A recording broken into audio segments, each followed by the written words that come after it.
এত বড় সাহস মেয়েটার, ও কিছুতেই তোমাদের সংসার করতে দেবে না। আমাদের বাড়িতে একটু শান্তি কিছুতেই ও আসতে দেবে না। সাহস আছে বলে তো ব্যাপারটা এড়িয়ে গেলে হবে না। আর কারো সাহস নেই? তোমাদের বাড়িতে থেকে যে এই কাজগুলো করাচ্ছে তার কম সাহস? হ্যাঁ সত্যি তো, শেষটা নয় বাইরের লোক। ছোটকা, ছোটকা তো আমাদের বাড়ির লোক। ছোটকার পেছনে হাত ধুয়ে লেগেছে ওকে কি করে পৃথিবী থেকে সরিয়ে দেবে। কেন করছে আমি বুঝতে পারছি না। মোর কার পাকা ধানে মই দিয়েছে সেটাই তো আমি বুঝতে পারছি না। তুমি বুঝতে পারছো না ও কার পাকা ধানে মই দিয়েছে? হ্যাঁ বুঝতে পারছি, এটা বুঝতে পারছি, আমি তো মেনে নিয়েছি যে শেষটার সমস্ত কিছু ক্ষতি হয়েছে, শেষটার স্বপ্ন সমস্ত কিছু ভেঙে গেছে। কিন্তু ছোটকা, ছোটকার কি হয়েছে? মোহর থাকলে তোমার ছোটকা দুর্নীতি করে টিকে থাকতে পারবে না, আর সেটা আবার ভালো করে বুঝেও গেছে। কোনোদিন যদি কলেজটা তোমাদের হাতছাড়া হয়ে যায় না, তার জন্য একমাত্র দায়ী হবে তোমাদের ছোটকা। এখন তো যা ডেসপারেট হয়ে গেছে ভাবা যায় না। কলেজে থেকে দুর্নীতি করবে, অন্যায় করবে, যা ইচ্ছে তাই করবে, আর মোহর প্রতিবাদ করলেই ও এই সমস্ত করবে আর কি। I don't care ma'am. আমিও এই কলেজকে ভালোবাসি, আমিও এই কলেজের স্টুডেন্ট। যতদিন আমি এই কলেজে আছি, এই ইউনিভার্সিটিতে আছি, শ্রেষ্ঠা ম্যাম যদি মনে করে থাকেন উনি এই সব কিছু করে পার পেয়ে যাবেন, সেটা তো ভুল। I am the last person. আমি ওনাকে কিছুতেই পার পেতে দেব না। আমি প্রতিবাদ করবই। অনেক চেষ্টা করেছি ওর ভুলগুলো ধরতে, কিন্তু আজ অব্দি কোনো প্রমাণ পাইনি। শুধুমাত্র তুমি কিছু তথ্য প্রমাণ দিয়েছিলে, আর সেই জন্যই তোমার উপর এত রাগ ওর। স্যার, চোখ কান খোলা রাখলেই প্রমাণ পাওয়া যাবে।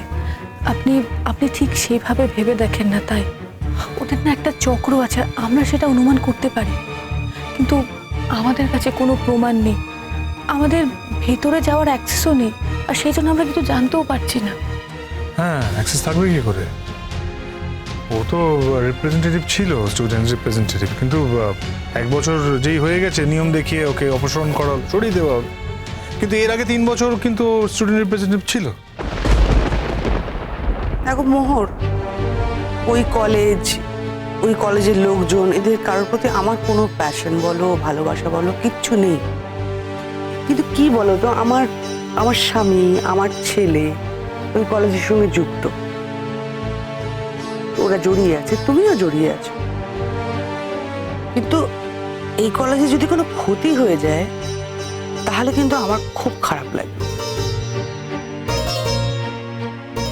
আমি একজন শিক্ষিকা, একটা শিক্ষা প্রতিষ্ঠান কেউ যদি ডিস্ট্রয় করে ফেলতে চায়, ধ্বংস করে ফেলতে চায়, সেটা তো আমি হতে দিতে পারি না। আমার তো কোনো অ্যাক্সেস নেই। একটা শিক্ষা প্রতিষ্ঠান, তার কোনো স্টুডেন্ট রিপ্রেজেন্টেটিভ নেই, বুঝতে পারছো?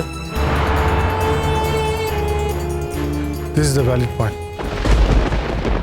এটা কিন্তু আমাদের ইমিডিয়েট ঠিক করতে হবে। আমাদের তো নাম জমা দেওয়ার কথাই ছিল, হ্যাঁ? সেখানে আমি মোহনের নাম সাজেস্ট করব? আমার নাম কাটিয়ে দেওয়ার জন্য অনেক লোক থাকবে। শোনো, এখন তো ইচ্ছে করলে আমরা যেতে পারছি না।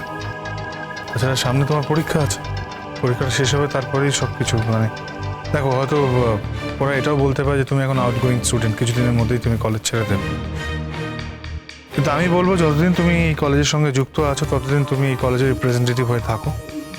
তাহলে তুমি সমস্ত মিটিংগুলো অ্যাটেন্ড করতে পারবে, সমস্ত জায়গায় যেতে পারবে, কি হচ্ছে না হচ্ছে পুঙ্খানুপুঙ্খ তুমি জানতে পারবে। আমি তো তাই মনে করি, আমিও সেটাই করবো। আমরা প্রাণপণে চেষ্টা করব মোরকে কলেজ রিপ্রেজেন্টেটিভ করার। হ্যাঁ মোর, আর যাই হয়ে যাক, তুমি কিন্তু এখান থেকে ভয়তে পালিয়ে যাচ্ছ না, কোথাও চলে যাচ্ছ না। তুমি যাবে নিজের নিজের পরীক্ষা শেষ করে ভালো ভালো জায়গায় কাজ করার জন্যে, নিজের নিজের কেরিয়ারের জন্যে।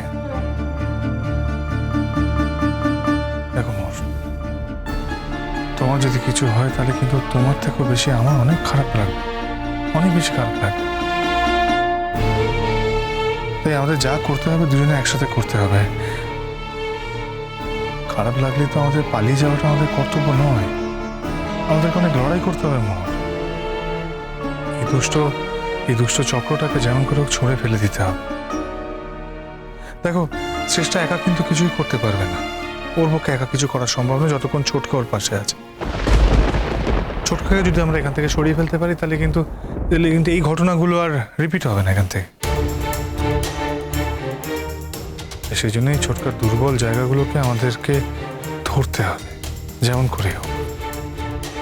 মোর এই কলেজের প্রতি তোমার একটা কমিটমেন্ট আছে, আমি জানি তুমি দায়িত্ব যদি পাও তাহলে তোমার দায়িত্বের সদ্ব্যবহারই তুমি করবে। দেখো, দায়িত্ব পেলে যেমন আমি দায়িত্বের সদ্ব্যবহার করব, তেমন আমাকে মাথায় রাখতে হবে যেটা অন্যান্য স্টুডেন্টদেরকে মাথায় রাখতে হবে না, যে প্রত্যেকটা মুহূর্তে আমাকে কেউ মেরে ফেলার চেষ্টা করছে, আর আমি বাই চান্স বারবার বেঁচে যাচ্ছি। এটা একটা মানসিক যন্ত্রণা। আমি রিয়েলি বলছি শঙ্খ, আমি মৃত্যুকে ভয় পাই না, কিন্তু শ্রেষ্ঠা ম্যামের মতো একজন মানুষের হিংসার শিকার হয়ে আমি এই পৃথিবী ছেড়ে চলে যেতে চাই না। তুমি কি মনে করো এই ব্যাপারে আমার চিন্তা নেই? আমি একটু কি বলবো, তোমার যদি কিছু হয় মোর তাহলে সব থেকে বেশি খারাপ কিন্তু আমার লাগে। মোর আমি অনেক বেশি অ্যালার্ট থাকবো। আমাদের লড়াইটা অসম, কিন্তু আমাদেরকে এই লড়াইটা জিততেই হবে। আমরা আছি তোমার সাথে, তুমি কোনো চিন্তা করো না। আর ওর নামে রাদার ওদের নামে থানা একটা ডায়েরি করে রাখবো আমি, বুঝলে? আর এই খবরটা যাতে ওদের কানে পৌঁছয় সে ব্যবস্থাও করে রাখবো, যাতে করে ওরা একটু অ্যালার্ট থাকে। স্যার, শ্রেষ্ঠা ম্যামের যদি আমাকে মারার সুযোগ আসে তাহলে সেই সুযোগটা সদ্ব্যবহার করবে। ওর কিছু এসে যায় না, ও যদি তাদের যাবজ্জীবন কারাদণ্ড হয় তাতে ওর কিছু এসে যায় না। ও এটা জেনে থাকবে যে ও আমাকে এই পৃথিবী থেকে সরিয়ে দিয়ে তারপর ও জেলে গেছে। আর আপনি যদি ওর নামে একটা থানায় ডায়েরি করেও রাখেন তাহলে শি ডাজন্ট কেয়ার, ওর কিচ্ছু এসে যায় না, ও বরং আরো ডেসপারেট হয়ে যাবে। দেখো এখন আমাদের এটাই দেখা যে আহির কি করে, আহির চেষ্টাকে ধরে না ছেড়ে দেয় না কোনো গ্রাউন্ডে অ্যারেস্ট করে নেয়, এটাই আমাদেরকে দেখতে হবে। ধরে নাও এসএপি স্যার শ্রেষ্ঠা ম্যামকে ছেড়ে দেবেন, তার তো কিছু করার নেই। আর এই বিপদ থেকে আমাদের নিজেদেরকে উদ্ধার হতে হবে। আর আমি কথা দিচ্ছি শঙ্খ, আমি যদি কোনো দায়িত্ব পাই তাহলে সেই দায়িত্বর আমি সদ্ব্যবহার করব।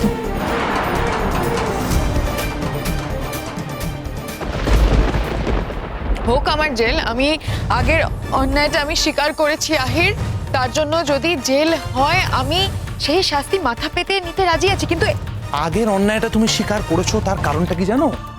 আগের অন্যায়টা প্রমাণিত, এটা তুমি প্রমাণ করতে পারিনি, তাই এটা স্বীকার করছো না। আহির, অন্যায় আমি করিনি, অন্যায় তুমি করেছো। একটা মেয়েকে বিয়ে করে তুমি বলছো যে এটা সাজানো ছিল, এই সমস্ত কিছু সাজানো ছিল। আহির, এই বিয়েটা অন্যায় তুমি করছো। যদি তুমি কোনোদিন চেষ্টা, যদি তুমি আমায় কোনোদিন ভালোবাসতে পারো, যেটা তুমি পারবে না আমি জানি, বাট আমি বলছি যদি কোনোদিন পারো তাহলে ভেবে দেখবো তোমার সাথে কি করা উচিত। কিন্তু তার আগে সত্যিটা কি জানো?